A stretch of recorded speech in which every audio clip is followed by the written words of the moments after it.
Įsivaizduokite klimato švytuoklę, kuri iki šiol supasi ramiai ir nuspėjamai. Šiandien ji įsisiūbuoja iki ekstremalių ribų. Štai, pastaruoju metu Žemėje stebime ryškų temperatūrų kontrastą.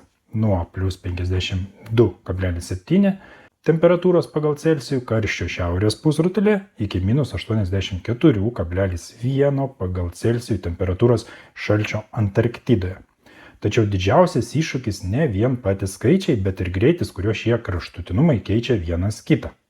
Aš, kaip tarptautinio visuomeninio judėjimo Alatras savanoris, jau 6 metus sistemingai analizuoju pasaulinio klimato įvykius.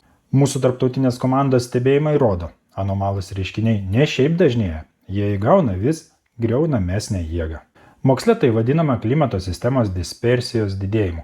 Dispersija rodo nuokrypį nuo vidurkio. Kai auga, įprasti orų modeliai išsibalansuoja, o ekstremalūs įvykiai dažnėja drastiškų tempų.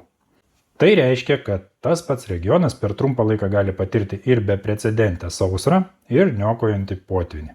Šias įžvalgas patvirtina ir nepriklausomas tarptautinis tyrimas Global Climate Variability and Extreme Events Analysis. Jame pažymima, kad didėjantis energijos disbalansas keičia pačią orų prigimtį, kraštutinumai tampa nauja kasdienybės norma. Ką tai reiškia mums visiems? Tai tiesioginis smūgis žemės ūkiui, maisto saugumui, miesto infrastruktūrai ir mūsų kasdienio gyvenimo stabilumui. Todėl esminis uždavinys šiandien – lankstumas ir gebėjimas prisitaikyti nuo asmeninio pasirašymo namuose iki sąmoningų bendruomenio atsparumo kūrimo. Klimato švytuoklė jau pajudėjo.